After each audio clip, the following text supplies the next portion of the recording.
नमस्कार, आप देख रहे हैं मुजफ्फरपुर दर्पण न्यूज और मैं हूं शिवानी मिश्रा। सबसे पहले नजर डालेंगे आज की मुख्य खबरों पर। बेटी के जन्म लेने पर पति ने पत्नी को घर से निकाला। तेज प्रताप यादव ने राजवल्लभ यादव को बताया क्रिमिनल। मुसहरी में फूड पॉइजनिंग की वजह से महिला की मौत, करीब आधा दर्जन बीमार।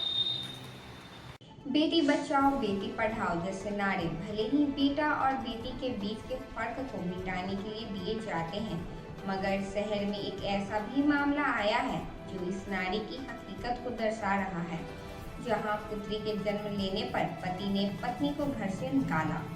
जिले से एक अजीबोगरीब मामला सामने आया है, जहां एक कलयुगी पति ने पुत्री के जन्म लेने पर अपनी पत्नी को ही मार पीट कर घर से भगा दिया। पूरा मामला शहर के कमरा मोहल्ले की है। पीड़िता पत्नी ने बताया कि उसकी शादी वर्ष 2023 में कमरा मोहल्ले के सैयद अरमान हैदर उर्फ कौसर के साथ हुई थी।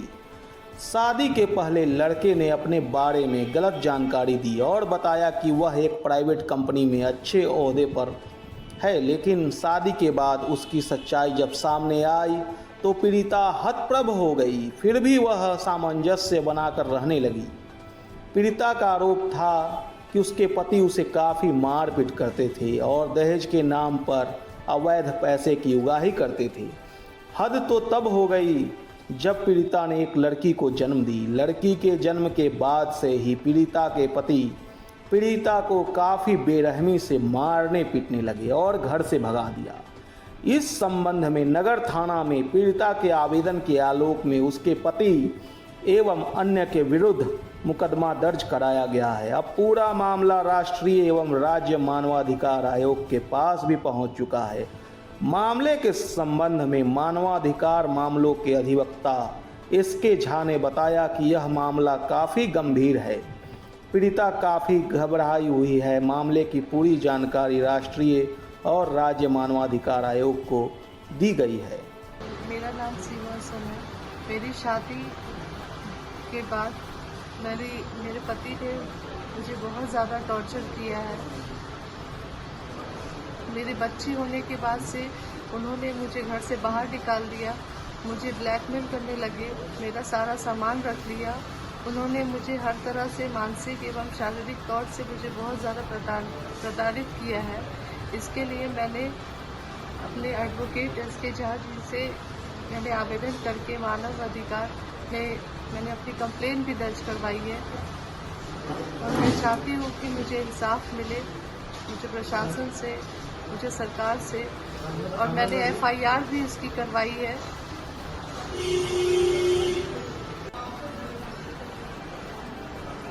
यह पूरा मामला काफी गंभीर प्रवृत्ति का यह मामला है, इसलिए कि इसमें एक महिला है सीमा हसन, इनके पति हैं सैयद अरमान हैदर उर्फ कौसर, जो कि कमरा मोहल्ला के रहने वाले हैं।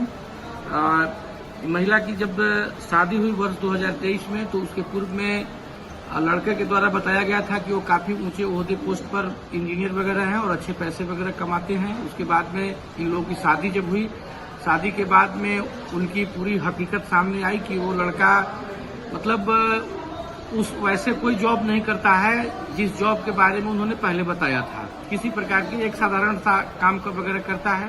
फिर भी यह महिला काफी सज्जन है, काफी पढ़े लिखे महिला है और अच्छे परिवार की है। इन्होंने काफी सामंजस्य बना करके इन्होंने परिवार में रहने का प्रयास किया, लेकिन वो जो लड़का है सैयद अरमान हैदर उर्फ कौसर, ये लालची प्रवृत्ति के व्यक्ति हैं, जैसा कि महिला का आरोप है। वे इनसे समय समय पर पैसे वगैरह की अवैध उगाही करने का वगैरह इनका आरोप है कि वो लड़का काफी इनसे पैसा वगैरह सब लेता था। उसके बाद में इन्होंने इसी वर्ष जनवरी 2025 में एक लड़की को जन्म दिया। तो जो लड़की के जन्म देने के बाद में प्रताड़ना काफी बढ़ गया और लड़के के द्वारा सिर्फ इस बात से इनके साथ और भी ज्यादा मतलब प्रताड़ित किया जाना शुरू हो गया कि भाई नहीं, आपने लड़की को जन्म दिया है, हम आपको अपने साथ में नहीं रखेंगे। तो अभी हम लोग 21वीं शताब्दी में रह रहे हैं, 21वीं सदी में हम लोग अभी जी रहे हैं, जहाँ पर टोटल कानून या सरकार भी कहती है कि नहीं, लड़का लड़की में कोई फर्क नहीं है। और आज भी ऐसे ऐसे लोग अगर हमारे सोसाइटी में हैं कि जो कि लड़का लड़की में फर्क मानते हैं, तो इन लोगों के विरुद्ध में कड़ी से कड़ी और सख्त कार्रवाई होनी चाहिए, जिसके लिए महिला काफी घबराई हुई है, हमारे पास में आई है। हमने पूरे मामले की जानकारी राष्ट्रीय और राज्य मानवाधिकार आयोग को हमने इमीडिएट दिया है। हमें उम्मीद है कि आने वाले 10-15 दिनों में माननीय आयोग की तरफ से जिला प्रशासन मुजफ्फरपुर के विरुद्ध में नोटिफिकेशन वगैरह होगा और इनसे जवाब तलब किया जाएगा कि भाई इस महिला की क्या गलती है। इस महिला ने एक लड़की को जन्म दे दिया, तो आपने इस महिला को घर से इसके हस्बैंड भगा दिए हैं, तो पुलिस का यह काम है कि उस व्यक्ति को इमीडिएट उसको गिरफ्तार करके उसको जेल भेजे और उसके विरुद्ध कड़ी से कड़ी और सख्त कार्रवाई हो। हम लोग इस मामले के संबंध में नगर थाना में एक 472/25 एक मुकदमा भी दर्ज किया गया है और पूरे मामले को हम लोग देख रहे हैं। फिर जैसा आयोग का डायरेक्शन वगैरह होगा या नोटिफिकेशन होगा, इसके बारे में हम टोटल जानकारी हम आप लोगों को देंगे। मेरा परिचय हुआ SK झा, मानवाधिकार अधिवक्ता, सिविल कोर्ट, मुजफ्फरपुर, बिहार। तेजस्वी यादव की पत्नी को लेकर राजवल्लभ यादव के अभद्र टिप्पणी पर तेज प्रताप का बयान आया सामने। उन्होंने कहा, ये अपराधी छवि के लोग हैं, इनका विनाश निश्चित है। जिले में एक कार्यक्रम में शिरकत करने पहुंचे लालू यादव के बड़े पुत्र तेज प्रताप यादव। कार्यक्रम में उन्होंने लोगों को संबोधित किया और अन्य जानकारियां साझा की। इस दौरान इस कार्यक्रम में जिले के कई गणमान्य लोग शामिल हुए। सभा को संबोधित करने के बाद जब पत्रकारों ने राजवल्लभ यादव द्वारा तेजस्वी यादव की पत्नी पर आपत्तिजनक टिप्पणी के बारे में पूछा, तो उन्होंने कहा कि कौन है राजवल्लभ यादव, हम नहीं जानते। फिर जब उनसे कहा गया कि आपके ही पार्टी के हैं, तब उन्होंने कहा अब हम उस पार्टी में नहीं हैं। वही उन्होंने कहा कि वह अपराधी छवि के हैं, उनका विनाश निश्चित है। आप ही के पार्टी में तभी भाजपा रहता है। हम तो आरजेडी में है नहीं, हम तो आरजेडी में नहीं है। नहीं, आपके परिवार क्या टिप्पणी किया, क्या टिप्पणी किया, किस प्रकार की हो रही है, माँ पे कभी परिवार पे? अभी क्रिमिनल छवि के लोग हैं ये लोग, और इसका पतन होना निश्चित है जी। ये क्रिमिनल छवि के लोग, ये लोग क्या कहेंगे। मुजफ्फरपुर में फूड पॉइजनिंग का मामला आया सामने। एक महिला की मौत, करीब आधा दर्जनों लोग प्रभावित। स्वास्थ्य विभाग की टीम कर रही जांच। मुजफ्फरपुर जिले के मुसहरी प्रखंड के मनिका विशुनपुर पंचायत क्षेत्र के वार्ड 3 में एक महिला की मौत हो गई। स्थानीय लोगों के अनुसार महिला डायरिया की शिकार हुई। वहीं स्वास्थ्य विभाग के तरफ से यह बताया जा रहा है कि मामला फूड पॉइजनिंग से जुड़ा है। बीमार सभी लोग एक ही परिवार के हैं, जिनके द्वारा प्रसाद खाया गया था, जिससे फूड पॉइजनिंग हो गई। वहीं इससे अभी करीब आधा दर्जन लोग बीमार हो गए हैं। पूरे गांव में इसके कारण से हड़कंप मच गया है। मामले की जानकारी के बाद से स्वास्थ्य विभाग की टीम मौके पर पहुंचकर मामले की जांच में जुटी हुई है और प्रभावित क्षेत्र में कैंप कर रही है और बीमार हुए लोगों का इलाज करा रही है। वहीं मृतका की पहचान वीना देवी 22 वर्ष, पिता टुनटुन मांझी के रूप में पहचान की गई है। दरअसल बताते जा रहे हैं कि बीते 3 दिन पूर्व एक बच्चे बीमार हुआ था और इसके बाद उसका तबीयत और ख़राब हो गई। इस दौरान में उसे और भी उल्टी, कई और दस्त हुआ और फिर उसके बाद से पूरे टोला में लोगों में यह शिकायत होने लगी। इस दौरान करीब आधा दर्जन लोग इसके चपेट में आ गए और देखते देखते सभी को उल्टी और दस्त की शिकायत होने लगी, जिसके बाद पूरे गांव में इस बात की खबर आग की तरफ फैल गई। जिसके बाद इस मामले की जानकारी स्वास्थ्य विभाग की टीम को दिया गया। मौके पर पहुंची स्वास्थ्य विभाग की टीम इस मामले में आगे कार्रवाई में जुटी हुई है और मौके पर कैंप कर सभी प्रभावित लोगों का इलाज कर रही है। इसके साथ ही सभी को दवाई दी जा रही है और कई लोग जिनकी हालत गंभीर है उन्हें इलाज के लिए सामुदायिक स्वास्थ्य विभाग मुसहरी में भर्ती कराया गया है। इस पूरे मामले में स्वास्थ्य विभाग के अधिकारी मनोज कुमार ने बताया है कि आज जानकारी मिली है कि गांव में डायरिया फैला है और इसके ही चपेट में आने से कई लोग बीमार हुए हैं और एक महिला की मौत हो गई है। कई लोग अभी भी बीमार हैं और सभी का इलाज कराया जा रहा है। गांव में स्वास्थ्य विभाग की टीम कैंप कर रही है। जो लोग गंभीर हालत में हैं उन्हें इलाज के लिए CHC केंद्र मुसहरी में भर्ती कराया गया है। अभी स्थिति सामान्य है, जबकि जिले के सिविल सर्जन ने बताया कि बीमारी सभी लोग प्रसाद खाए थे, जिसकी वजह से फूड पॉइजनिंग की वजह से सभी लोग बीमार पड़े हैं। मामला हुआ कि 2 दिन कल सुबह में वहाँ पर एक बीना कुमारी लड़की थी, टुनटुन माझी का बच्ची थी, माझी टोला वार्ड नंबर 3 में। उसका तबीयत, उसका डिलीवरी बच्चा होने वाला डिलीवरी पेशेंट थी, तो उसका तबीयत खराब है, तो आई हॉस्पिटल में आए तो यहाँ बोले कि व्यवस्था नहीं है, बेड नहीं है या व्यवस्था नहीं है। उसको तुरंत रेफर पर वहाँ का मेडिकल कर दिया गया। मेडिकल गए, वहाँ भी ठीक से व्यवस्था नहीं, इसी आवर में वो इलाज के अभाव में वो मर गई। उसका डेट अभी बदी भी वहाँ पर है। उसके बाद वहाँ पर जो संपर्क में आया क्या नहीं है, जो संपर्क में आया सबका तबीयत खराब, इनका भी बच्चा का तबीयत खराब है, बुखार लगा हुआ है और सबका, लेकिन इलाज नहीं। वहाँ से फिर सब यहाँ हॉस्पिटल में आया, लेकिन क्या कि बेड नहीं है, क्या नहीं है, दवाई नहीं है, इसलिए फिर सबको वहाँ मेडिकल में। अब हर काम के लिए मेडिकल भर्ती करना पड़ेगा, तो हॉस्पिटल का है। हॉस्पिटल जो है, हॉस्पिटल ये बना हुआ है, 5 करोड़ 4 करोड़ रुपए का हॉस्पिटल बना हुआ है। बुखार भी लगेगा तो उसको रेफर कर दिया जाएगा। तो गरीब वंचित के लिए हॉस्पिटल है। माझी समाज सबसे अंतिम पैदान पर है और गरीबी के लिए हॉस्पिटल बना हुआ है। जब वो बाहरी डॉक्टर से इलाज करवाएगा तो क्या हॉस्पिटल में जाएगा? तो सब डॉक्टर सब यहाँ से गए हुए थे आज, कल तो मर गई, बच्ची मर गई, इस सब का स्थिति नाजुक था। तो ये संतोष नहीं है यहाँ पर हॉस्पिटल में, सबको विश्वास अब उठ चुका है। इसलिए सब आने के लिए सब कहे नहीं हम हॉस्पिटल में जाएंगे तो हम भी मर जाएंगे, इसलिए सब जो अपना बाहर का जो डॉक्टर सब होते हैं उसी सब से प्राइवेट इलाज अपना सब करवा रहे थे।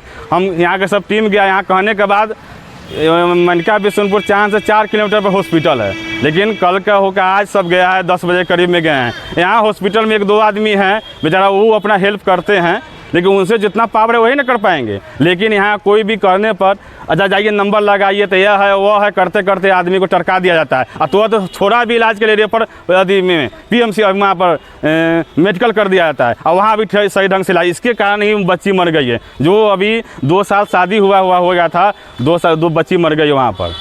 कितने लोग प्रभावित हैं? अभी प्रभावित मोटामोटी 10-12 आदमी वहाँ पर प्रभावित है। निकले तो अभी जाके सब वहाँ पर, यहाँ से अभी टीम गई है तो वहाँ सब आक्रोश था पूरा, वहाँ पर सब कोई नहीं टपने दे रहा था। जब हम सब मरिए जाएगा तो अभी डॉक्टर हम इलाज कराने का क्या फायदा है हमको। मुसहरी के मनिका में कुछ मामला आया है, फूड पॉइजनिंग जैसा केस है, क्या अपडेट है पुलिस में? मुसहरी ब्लॉक के बिशुनपुर मनका गांव में एक ही परिवार में वहाँ के मैनेजर और प्रभारी के द्वारा बताया गया है कि एक ही परिवार में कहीं बाहर से कुछ प्रसाद या कुछ खीर पूड़ी आई हुई थी, उस परिवार में खाए थे लोग। उसमें 5 लोग जो है उन लोग को फूड पॉइजनिंग की शिकायत हुई, उसको लेकर मुसहरी PSC लाया गया। इसमें एक महिला सीरियस थी, उसको प्राइमरी ट्रीटमेंट करने के बाद उसको SKM रिफ़र कर दिया गया। बाकी 4 मरीज का वहाँ इलाज किया गया, 4 मरीज सुरक्षित हैं। फिलहाल अभी स्थिति नियंत्रण में है, जैसा कि बताया गया कि अभी नियंत्रण में है। एक ही परिवार की बात है, कहीं अगल बगल कुछ किसी की कुछ। अब SIR रिपोर्ट में पारा लीगल वॉलेंटियर्स भी करेंगे मदद। जिला विधिक सेवा प्राधिकरण के सचिव ने दी जानकारी। मुजफ्फरपुर में ऑटो एवं ई-रिक्शा कर्मचारी संघ ने टेम्पो स्टैंड में हो रहे समस्याओं को लेकर कार्यपालक अभियंता के कार्यालय पर प्रदर्शन किया। कर्मचारियों ने मूलभूत सुविधाओं की मांग उठाई। वही कार्यपालक अभियंता ने सभी लोगों को आश्वस्त किया कि जल्द ही मूलभूत सुविधाओं की बहाली की जाएगी। प्रदर्शनकारियों का कहना था कि स्टैंड पर यात्रियों और चालकों के लिए न तो पेयजल की व्यवस्था है और न ही शेड की सुविधा। वहीं गंदगी और अव्यवस्था की वजह से लगातार परेशानी झेलनी पड़ रही है। संघ के पदाधिकारी इलियास इलू ने कहा कि हमारी मांग है कि सभी स्टैंड पर शौचालय, पेयजल और साफ सफाई की सुविधा उपलब्ध कराई जाए। जब तक यह व्यवस्था नहीं होगी हम आंदोलन जारी रखेंगे। वही कार्यपालक अभियंता ने आश्वासन दिया है कि जल्द ही सभी स्टैंड पर मूलभूत सुविधाएं बहाल की जाएंगी और उनका सौंदर्यीकरण भी किया जाएगा। आज मुजफ्फरपुर ऑटो रिक्शा कर्मचारी संघ और ई रिक्शा कर्मचारी संघ के 5 सदस्यीय प्रतिनिधि मिलने के लिए आए थे। बहुत ही सौहार्दपूर्ण वातावरण में उनसे वार्ता हुई। उनके द्वारा ज्ञापन भी दिया गया है। ज्ञापन में चांदनी चौक से बकरी पथ में हम लोगों ने एक सुधा डेयरी के पास और एक 0 माइल के पास बाजार समिति के पास में टेम्पो स्टैंड है, जिसका प्रति वर्ष पिछले 3 वर्षों से उसका बंदोबस्ती किया जाता है। तो इस बार भी बंदोबस्ती हुआ है। पड़ाव पर लगने वाले ऑटो से 10 रुपये वसूली करने का उसमें प्रावधान है। तो यूनियन के लोगों का डिमांड ये था कि जो ऑटो स्टैंड है उसमें थोड़ी व्यवस्था होनी चाहिए। तो उनका कहना था कि ऑटो स्टैंड में थोड़ा मिट्टी वगैरह करा के, ताकि गाड़ियाँ जाने में सुविधा न हो, बरसात के दिनों में पानी वगैरह लग जाता है। तो हम लोगों ने उनको बताया है, आश्वासन दिया है कि अभी मिट्टी वगैरह भरवा के उसको प्रचालन में भी हम लोग बना देंगे, ताकि पड़ाव में ऑटो वालों को कोई परेशानी न हो। सर, अवैध वसूली का भी आरोप इन लोगों का रहता है कि 10 रुपये बदले 100 रुपये इस तरह की नरगल इस तरह की बातें हुई थी। अभी वार्ता के क्रम में भी ये किसी ने कहा, तो मेरे द्वारा कहा गया कि आप लोग अगर इस तरह का है तो कोई एविडेंस के रूप में अगर कोई पर्ची काट रहा है 100 रुपये का, तो उसका फोटोकॉपी मेरे व्हाट्सएप पे दीजिए और प्रॉपर एक्शन होगा। इसमें कहीं किसी को भी अवैध रूप से वसूली करने की इजाज़त, यदि पथ निर्माण विभाग के बैनर तले हो रहा है तो उस पर मुझे एक्शन लेना होगा, और नहीं तो लॉ एंड ऑर्डर की बात है, प्रशासन उसको समझेगा। बीच में प्रशासन द्वारा कार्रवाई भी बराबर की जाती है। अभी हाल में भी एसपी साहब ने छापामारी वगैरह कराया। आज की बैठक का क्या उद्देश्य है? आज हम लोगों ने माननीय उच्चतम न्यायालय के आदेश दिनांक 1/9/2025 का, जिसमें उन्होंने कहा है कि जितने भी हमारे बिहार राज्य में पैरा लीगल वॉलंटियर्स हैं, अधिकार मित्र हैं, उनको जो है SIR रिपोर्ट में पॉलिटिकल पार्टीज़ और आम जनता को हेल्प करने के लिए जो भी ऑब्जेक्शंस होगा, क्लेम्स होगा, वो ऑनलाइन जो वो लोग भरते हैं वो सारा अपलोड करने का काम जो होगा उसमें वो BLO को भी मदद करेंगे और खुद से भी वो जहाँ तक उनका हेल्प होगा वो करेंगे। इस तरह हमारे मुजफ्फरपुर ज़िले में 16 ब्लॉक्स हैं और उसमें हम लोगों ने हमारे जो 100 पैरालीगल वॉलंटियर्स हैं, अधिकार मित्र हैं, उनको हम लोगों ने जो जिस ब्लॉक से आते हैं उनको उस ब्लॉक में हमने लगा दिया है।